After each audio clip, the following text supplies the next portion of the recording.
5 divided by 5 to the power of 3. The index numbers are 5 and 3. So 5 take away 3 is 2. So 5 to the power of 5 divided by 5 to the power of 3 is 5 to the power of 2. In other words, 5 squared.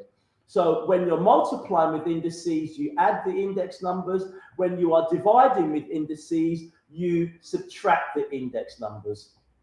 So what I'm doing is I'm giving you that lovely understanding as to what to do. I'm making sure that you understand what to do and that everything is clear and you know what you are doing. So that was the laws of indices. Yeah, that is the laws of indices, and we've covered standard form. We've just covered standard form. Okay, so laws of indices and standard form. Okay, laws of indices and standard form. Okay, right. I want to move on. I want to move on to another favorite topic of mine. As I've told you before, everything in maths is my favorite topic, but there's one that year 9s need to know, and this is something that is bothering a lot of year 9s, and that is the difference between area and perimeter. Right, I've got a rectangle. I've imagined a rectangle, okay? And my rectangle measures 12 centimeters long and 5 centimeters wide. So I've got my rectangle. The rectangle measures 12 centimeters long and 5 centimeters wide. Now I want to work out first of all the area of my rectangle, and then I want to work out the perimeter of my rectangle. Okay, I want to work out the area and the perimeter of my rectangle. Okay, so if my rectangle is 12 centimeters long and 5 centimeters wide, the area of my rectangle is going to be 60 centimeters squared, because I'm going to multiply 5 by 12 to give me 60.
Will be 5 to the power of 2, and we commonly say 5 squared.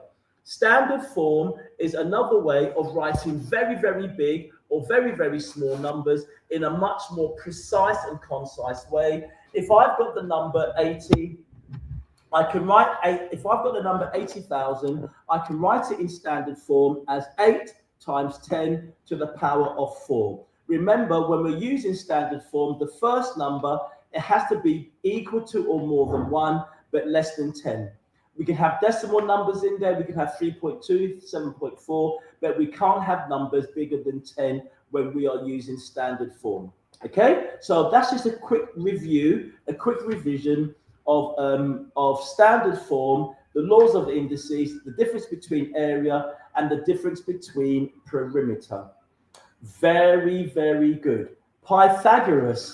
Pythagoras, wow. Now we're really aiming high, and we're really, really going high as well. Pythagoras. Pythagoras was a Greek philosopher and mathematician. And Pythagoras was looking at the right angle triangle and how the right angle triangle can basically save you time. It can save you distance. It can save you time.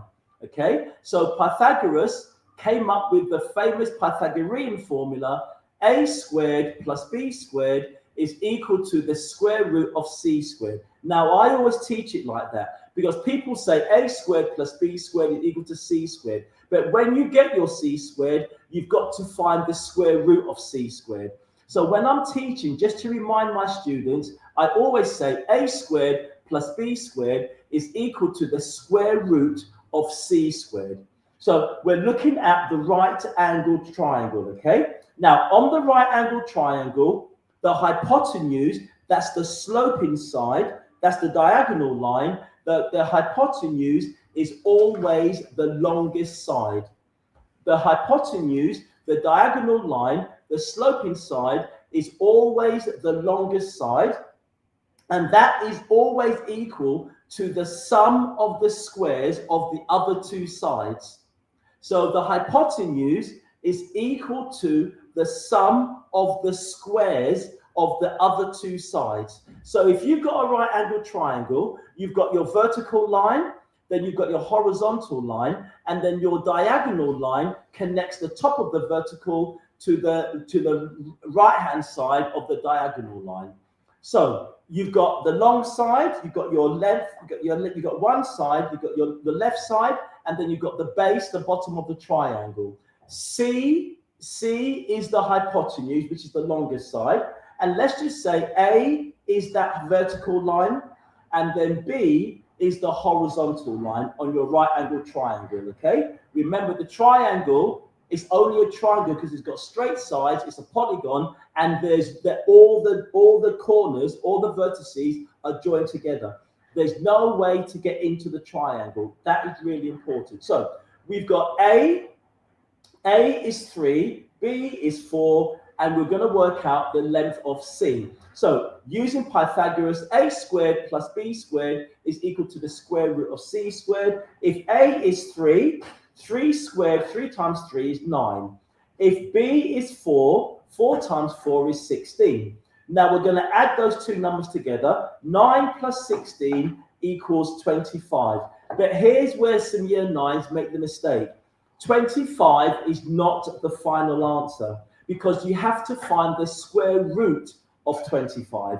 And that's the reason why I say it. And the square root of 25 is 5. So that means the hypotenuse is 5 centimeters long.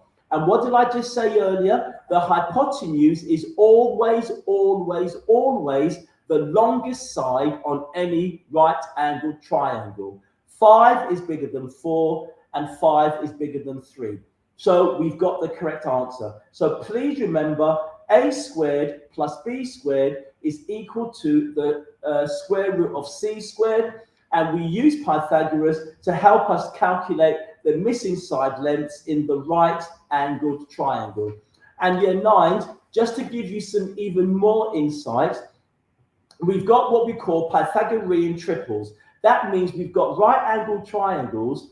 There's three very special ones. And let me tell you what they are, because these are the ones schools like to use, okay? Right, I've just used one where we had one side was 3, another side was 4, and another side was 5.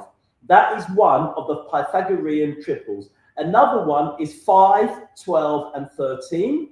So 13 will be the hypotenuse, 5 would be the side where the vertical line is, and 12 would be the horizontal line. And then the third Pythagorean triple is 8, 15, and 17. So if, for example, you get a right angled triangle, for example, and the hypotenuse is 17, and maybe one side is 15, you know that the third side has to be 8 because it's one of the Pythagorean triples. 3, 4, 5, 5, 12, and 13, 8, 15, and 17. Listen, on this math show, you get too much, okay? On this math show, you are given so much. We've looked at laws of indices. We've looked at perimeter. We've looked at area. We've looked at a standard form. Let's turn our attention now to circles, another one of my favorite topics within maths. And I've just had a message from a teacher colleague of mine, who's just said that her pupils are revising circles and circle theorems. So I'm going to go through circles to support to support a fellow teacher, and then if there's time, we will go through circle theorems. Okay, but there are 7 circle theorems. If you do not know what they are, year 9s, you can look them up on the internet. Just put in there GCSE maths circle theorems, and it will come up with the 7 circle theorems. And once you know them, you know them. But here's the most important part of when it comes to circles, okay? Circles have their own unique vocabulary.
Radius.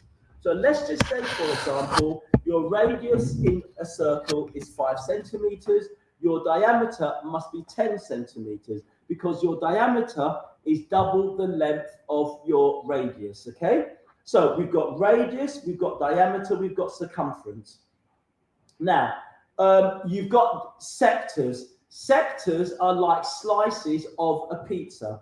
So when you've got a circle and you've got different parts within that circle, they are called sectors. They're not called pieces or fractions. They are called sectors. So you've got a sector, and then you've got your arc, and your arc is a part of the circumference that is coming from one part of the diameter across to the other side. So if you've got your circle and you've got your diameter, where the diameter starts on one, go all the way around to where the diameter stops. That is what we call the arc of the circumference. It's called the arc. It's that bit of the circumference that is in between your radius and your diameter, or your diameter and your diameter, and so on. You've got your tangent line, which is a straight horizontal line, and that just touches the outside of your circumference. When you're learning circle theorem, the tangent becomes really important. Okay, so that's the reason why you need to know what the tangent looks like, and you can identify it. So the tangent is a straight horizontal line, and it just touches anywhere on your circumference. You've got your chord, and your chord is a straight horizontal line that links your diameter to your radius. So you've got your diameter and your chord, the end of your diameter would go right across to the end of the radius. So you've almost more or less got a triangle. So by the chord creates that little triangle in your circle. So you've got the arc, you've got circumference, you've got diameter, you've got radius, you've got chord, you've got tangent, you've got sector. These are the parts of the circle that you must know. And just to give you even more information, if you want to calculate the arc length, so how long is that little bit of the circumference, which is called the arc, the formula is theta. So theta is whatever angle that you have been given. You would have been given an angle within your circle. Whatever the angle is, you divide that by 360 and you multiply that by your diameter. Okay, so it's theta divided by 360 multiplied by diameter, and that would give you your arc length. So I've given you more than you need to, but that's what the math show is all about, okay? It's about giving you what you need, making you feel really comfortable and really confident with your learning, with your revision, and with everything that you're doing. We're going to go for a very short ad break. During the ad break, you can maybe have a glass of water, you can maybe have a nibble on a biscuit or something, but come back with your paper and your pen ready for part 2 of the math show, and we're going to be covering congruent triangles, similar triangles. We're going to be looking at Venn diagrams, angles, factorization, another favorite of mine. There's just so much that we're going to be looking at. So come back shortly, and I'll see you shortly. Are you a great parent with a new baby or infant up to 2 years old? So that means the first part of the show didn't go out, did it? And postnatal care, day and play sessions, plus a wide range of family activities.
Whether you need to read up on the highway code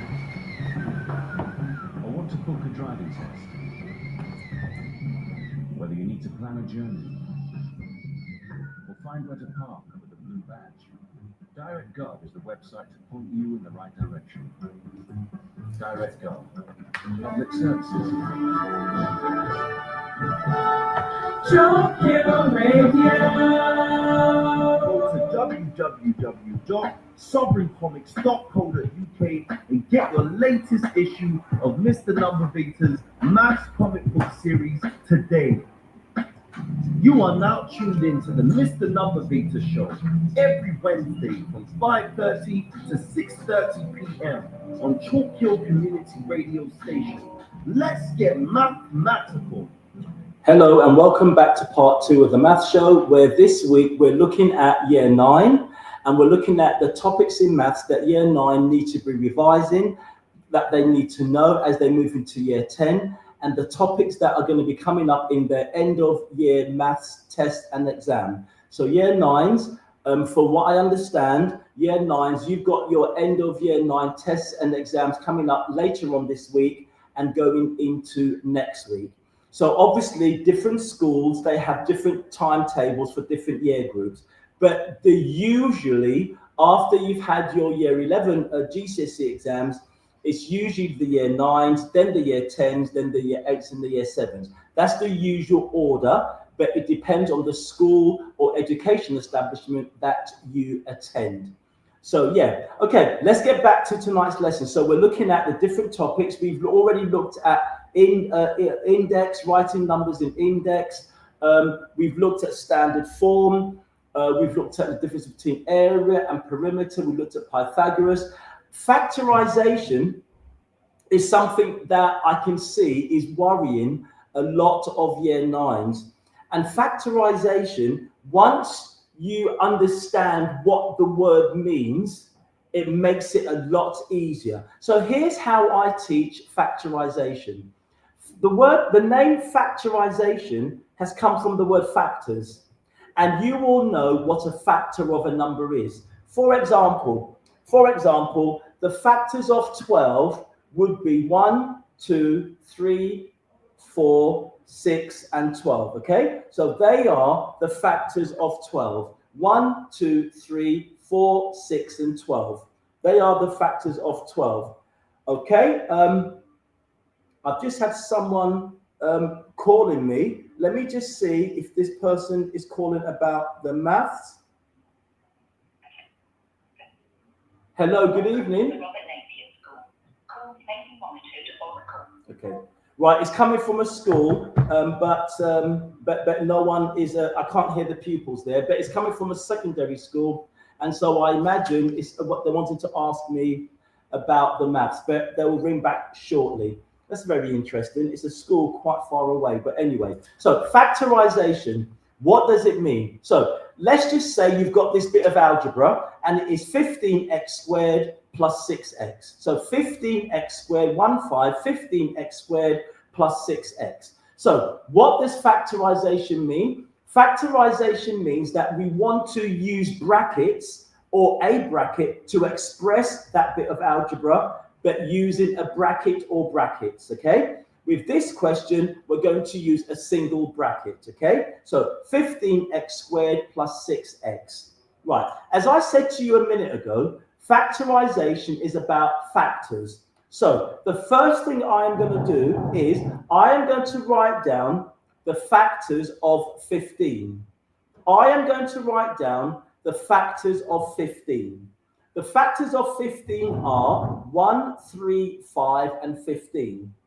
I am now going to write down the factors of 6, which are 1, 2, 3, and 6, okay? So the factors of 15 are 1, 3, 5, and 15, and the factors of 6 are 1, 2, 3, and 6. Now, looking at those two sets of factors, we've got a common multiple that comes up in both of them, and that number is 3.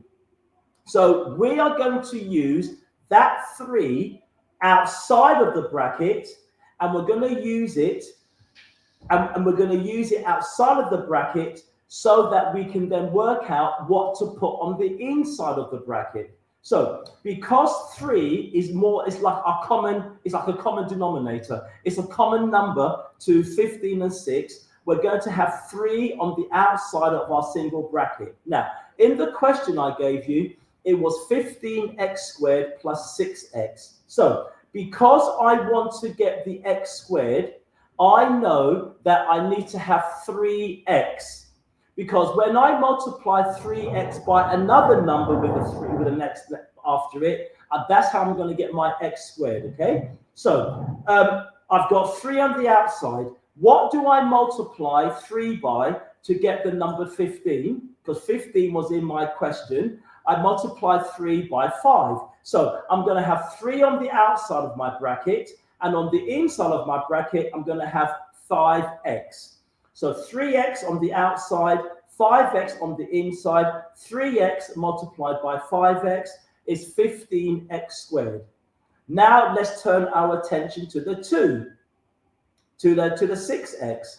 I've got my 3x on the outside. What do I multiply 3x by to get the 6x? Well, I know that if I do 3 times 2, that gives me 6.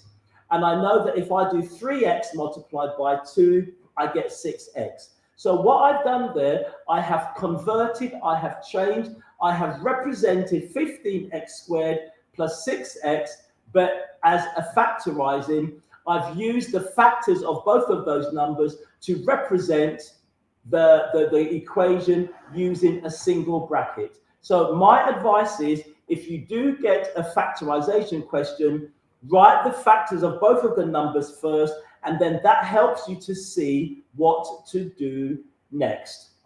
So that's factorization. Okay, well done. Let's turn our attention to one of my favorites, trigonometry. So we've got trigonometry. Now, trigonometry it's not the same as Pythagoras, but it is similar to Pythagoras, okay? Because trigonometry is looking at the relationship between the sides and the angles of a right angled triangle or other triangles in general, okay? So trigonometry is looking at the sides and the angles of a right angled triangle and other triangles. Pythagoras, you're just looking at the side lengths. So that's the difference between Pythagoras and trigonometry, okay? Trigonometry, you're looking at the side lengths and the angles, the relationship between the side lengths and the angles, okay? Now, we do that using trigonometric ratios. Now, trigonometric ratios are what I'm sure you've heard of: sine, cosine, and tangent. And we use those trigonometric ratios to help us calculate the side lengths and the missing angles in a right angled triangle or another type of triangle in general. So what does the trigonometry tell us? So we've got what we call sine, cosine, and tangent. When we're looking at sine, we're looking at the relationship between the opposite side and the hypotenuse. So if you imagine you've got a right angled triangle, you've got your angle somewhere, then the side that is opposite and the side that's the hypotenuse, they're the two side lengths that you would use to help you work out some answers. So sine is opposite divided by hypotenuse, cosine is adjacent divided by hypotenuse, and tangent is opposite divided by adjacent. So most of the scientific modern calculators, it's all programmed. You put the numbers in, it'll give you your answers. But I like to teach. I like to make sure that my students understand what they're doing, why they're doing it, and where all of these numbers come from. So you've got sine, cosine, and tangent. Sine is opposite of divided by hypotenuse. Cosine is adjacent divided by hypotenuse. And tangent is opposite divided by adjacent. Right, okay, right, listen, I've got a right angled triangle in front of me, which I've made up, okay? I've got a right angle triangle in front of me, and I want to calculate the length of one of the sides, okay? Right, so when you are given a question and you're using trigonometry and you have to work out the missing length, you will be given at least one angle and one other side length. You will have to be given one angle and one other side length. Now, the side length that you are trying to find, you have to include that in your equation, okay? So, for example, I've got a right angle triangle, and the hypotenuse, which is the longest side, is 8 centimeters long. The bottom of the triangle and the opposite of the triangle. Now, my angle that I've been given is 32 degrees. And that angle is to the right of the right angle. So if you imagine your right angle triangle, you've got your vertical line, you've got your horizontal line, and the horizontal line is going towards the right, and then the vertical line joins the hypotenuse, and that's your sloping side. So I've got an angle of 32 degrees in that bottom right-hand side, and my hypotenuse is 8 centimeters long. Now, because I'm trying to work out the opposite side to my angle, so I'm working the opposite side to my angle, and that's the vertical line. I know what my hypotenuse is. I'm trying to work out the opposite, and I just said to you, opposite and hypotenuse, you would use sine.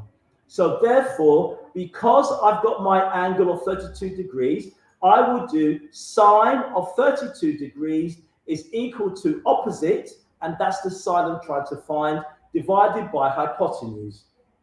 So sine of 32 degrees is equal to opposite divided by the number 8, because I said to you that the hypotenuse was 8 centimeters long. Right, I'm going to rearrange my equation because I want to work out the length of the line opposite 32 degrees. So that length is opposite. So opposite is equal to 8 multiplied by sine of 32 degrees. So the missing side length, which is opposite the angle, is equal to 8, which is the length of the hypotenuse, multiplied by sine of 32. And when I do 8 multiplied by sine of 32, I get my answer of 4.2 centimeters long. So that side opposite facing the angle is 4.2 centimeters long. So that is how you would use trigonometry to find out the missing length of a right angle triangle. But remember what I said, it is not just right angle triangles, it is other triangles as well. Okay? Now, we want to work out the angle in a right angle triangle using trigonometry. We can do that, but this time, when you are working it out, you have to use what we call the tan -1 button. Now, on your scientific calculators, you will have that tan, T-A-N, and you will have the -1 button specifically for that itself. That's the button that you would need to use if you are trying to work out the angle in a right angle triangle. So, for example, I have got a right angle triangle. My hypotenuse is H. The angle that I'm trying to work out is in the bottom left-hand side of my right angle triangle, and then opposite my angle that I'm trying to work out, the opposite side is 5 centimeters long. So I'm trying to work out opposite and adjacent. Right, opposite my missing angle, the angle that I'm trying to work out, opposite is the 5, and the adjacent is the line, is the horizontal line, and that was 7. So the missing angle X is equal to tan -1, 5 divided by 7. Tan -1, 5 divided by 7. If everyone does that calculation, then you will get the answer of 35.5 degrees. Now, if that angle is 35.5 degrees, and you've got the right angle in the bottom right-hand side, which is 90 degrees, we can complete the triangle because we know that angles in a triangle add up to 180 degrees. So we can then just simply add up 90 plus 35.5, and we get an answer of 125.5. We take that away from 180, and then that would give us the missing third angle. This is what we call completing the square. Now, we don't know the hypotenuse, but we can use Pythagoras to calculate the length of the hypotenuse. A squared plus B squared is equal to the square root of C squared. So all of this is designed to give you that confidence, is to give you that knowledge, and is to give you that understanding. Okay? Now remember, at the top of the show, I said that today's lesson is about revisiting, it's about reminding, it's about remembering. Remember, I am not teaching anything new from scratch because it's the math show. And if I'm teaching something new from scratch, it's going to take me longer than my 1 hour. Today's show has been dedicated to year 9s who have got their end of year 9 exams and tests coming up. And so I was asked by lots of teachers and head teachers and pupils and parents, can the math show be about year 9? And of course I said yes. Come on, you know that we all love year 9s. So therefore, this has been your show. Next week, we've got a very special show because next week, I have got 2 very, very, very bright 8-year-olds coming into the studio to be interviewed by me and to show me how clever they are live on the radio. Next week, Wednesday's math show is going to be off the scale. 2 very, very, very, very, very bright 8-year-olds in Chalker Community Radio Station studio doing maths with me, Mr. Numbervator. It's going to be amazing. You will not want to miss next week Wednesday's show. So please remember, next Wednesday between the hour of 5:30 and 6:30, I've got 2 immensely gifted, able, confident 8-year-olds coming into the studio to do maths with Mr. Numbervator live on Chalker Community Radio Station. And I'm going to be talking to them about why they like maths. I'm going to be asking them to show me what they know about maths. And I'm going to be asking them to have fun with maths. And that's what we're going to be doing next week, Wednesday. So please, when I send my leaflet out, you've got to tune in. It's going to be a great show. Okay, back to the last part of the math show this evening. The math show this evening has been dedicated to year 9 pupils who are going to be having their end of year 9 tests and exams coming up very shortly. There's some that are going to be happening tomorrow. There's some happening on Friday, and there's some, all of the rest of them are going to be happening next week as well. So I wanted to dedicate tonight's math show to year 9s. We've looked through indices, the laws of indices. We've looked through standard form. We've looked at the difference between area and perimeter. We've looked at Pythagoras. We've looked at trigonometry. We have covered so much, but we've looked at even more. We've even looked at other topics that I feel are going to come up. Standard form it always comes up, okay? But we've looked at factorization, and factorization comes up. And factorization is lovely because once you know the word factorization comes from the word factor, you write down the factors of the numbers that you've been given, and then you identify the common factors, and then that common factor will go on the outside of the bracket, and then you can then work out what do you multiply what's on the outside by what's to get the number on the inside from the equation that you've been given. So factorization is a really, truly enjoyable topic. Very quickly, we've got congruent triangles and we've got similar triangles. Let me explain what a congruent triangle is. A congruent triangle can be flipped over, it can be turned, or it can be rotated, or it could be slid to fit exactly on top of the other triangle that you've got. So congruent means everything is in exactly the same place. Congruency means that you've got everything in the same place. The side lengths are in the same place. The angles are in the same place. So you can actually flip the triangle over. You can turn it or you can rotate it. You can slide it over to fit, and it will fit exactly on top of the other one, so they would look identical. That's what congruent triangles are. Similar triangles are triangles where you have got maybe a ratio. So let's just say the big triangle is 6 times bigger than the small triangle. If you're given the measurement of one side on the big triangle as 30, and the triangle is 6 times bigger, then you know that the smaller triangle must have a length in the same place that must be 5, because 5 times 6 is 30. So that's what we call similar triangles and congruent triangles. We've come to the end of the math show for another week. Now it's left for me to wish all of the year 9s the best of luck for your exam and your test starting tomorrow and going through to next week. You have been taught amazingly well by your teachers. You've had the benefit of tuning into the math show each week, and I've been working with you, year 9s.